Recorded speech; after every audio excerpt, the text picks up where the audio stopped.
Hi, I hope you're having a wonderful day. Please enjoy the story. Next was Omeline.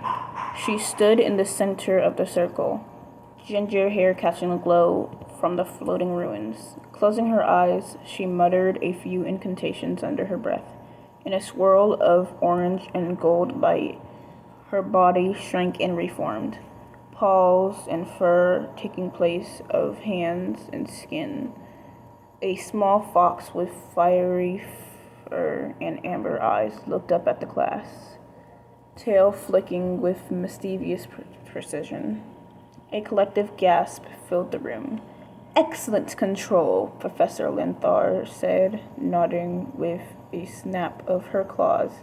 She returned to her human form. Hair slightly tousled, eyes sparkling with exhilaration. Then it was Camille's turn. Her green eyes narrowed in consideration as she extended her fingers.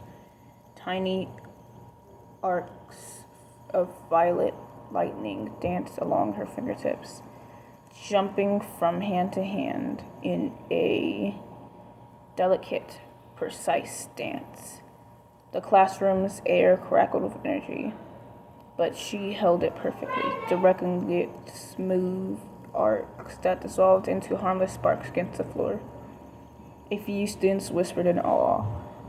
Omeline's jaw twitched, her fascination with Camille only growing. Finally, it was Eli's turn. He stepped into the circle, tail brushing the ground, white hair luminous in the room light. He inhaled deeply, steadying himself. He had practiced this moment countless times in his mind, matching the flow, controlling the currents, but something untested lurked in the depths of his hybrid heritage. He muttered the incantation, feeling power hum under his skin, and reached out with his intention. The air in the room tore like silk. A ripple formed above him, growing into a swirling portal of stars and galaxies. Black voids dotted with twinkling light. Eli's stoic face betrayed nothing, but inside, panic and awe collided.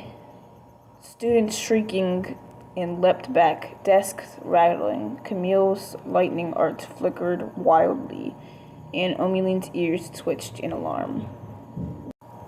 Professor Linthar's voice cut sharply. "Eli, control it, now!" Eli's hands clenched, grounding himself, whispering a second incantation. The galactic portal pulsed once, then collapsed in on itself, leaving the room untouched but still humming with residential cosmetic energy. The faint scent of ozone and stardust lingered in the air. Silence stretched, then Omeline's voice broke it in a mix of awe and incredulity.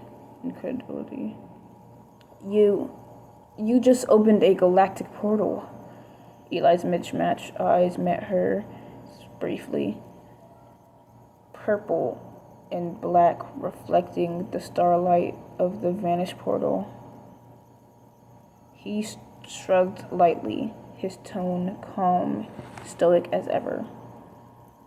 "It's fine. I didn't let it collapse." Camille tilted her head, green eyes wide but calculating. "That wasn't entirely fine," she said softly, but a spark of respect, curious, unspoken, flickered across her features. Professor Linthar cleared his throat, trying to restore order. "Remarkable control for a first attempt. But let this be a reminder, power without precision can be unpredictable." Everybody take notes and recover. We'll continue with smaller exercises.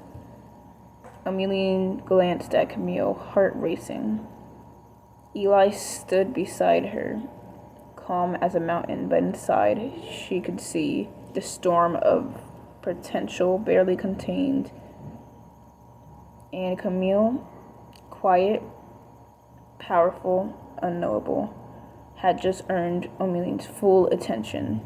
Eli slid back into his seat, hands trembling ever so slightly, though he kept his face. Anyways, thanks for watching our video. I hope I see you later. Bye!